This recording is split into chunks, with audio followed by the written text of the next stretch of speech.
For the majority of my adult life, I worked on oil rigs as a saturation diver. I relished the solitude of my job, even when I had to work nearly 1,000 feet underwater. I spent most of my adult years isolated from the outside world. At such depths, escape wasn't an option, not even in the face of death. Decompression was a slow, painstaking process. Spending just an hour at 250 feet below the surface meant a 5-hour ascent to prevent decompression sickness, a condition that could cause excruciating pain and death.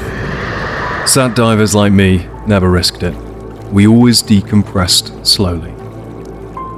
I'm here to share my story, a story that could change your perspective.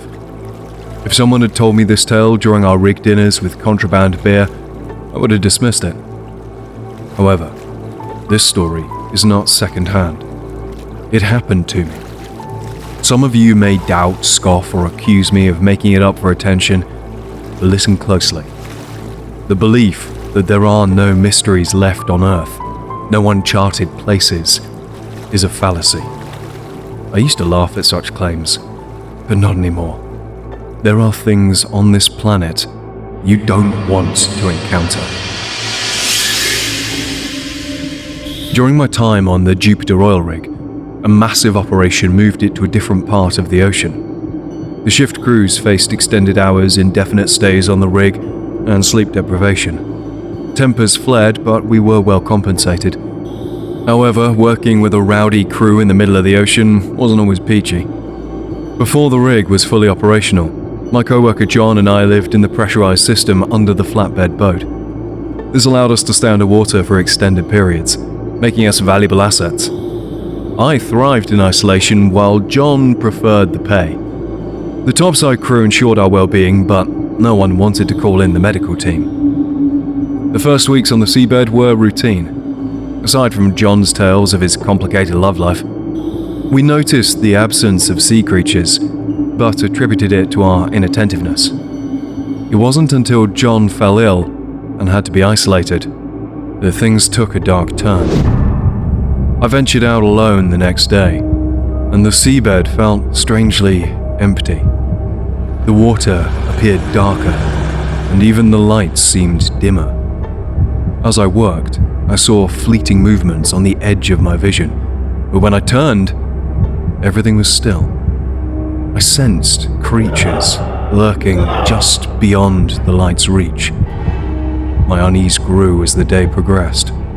I felt fatigued but didn't stop for a break. I couldn't afford to lose focus. Then, something brushed against me and I panicked. It happened again, and I turned, coming face to face with a bizarre, humanoid creature. It was monstrous, with webbed hands, talons, and a horrifying appearance. It took me to the seabed, and I was helpless. There, a colossal creature resembling a snake with tentacles and a lion-like mouth emerged. It devoured another creature. My captor released me. I ascended, but the horrors lingered in my memory.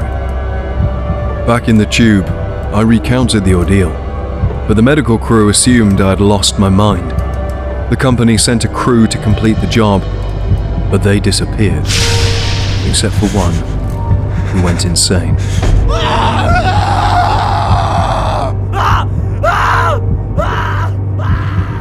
The government silenced us, threatening to lock us up if we spoke about what we saw. I don't trust them, but I wanted you to know the truth. The deep ocean conceals mysteries beyond imagination, and we must acknowledge their existence.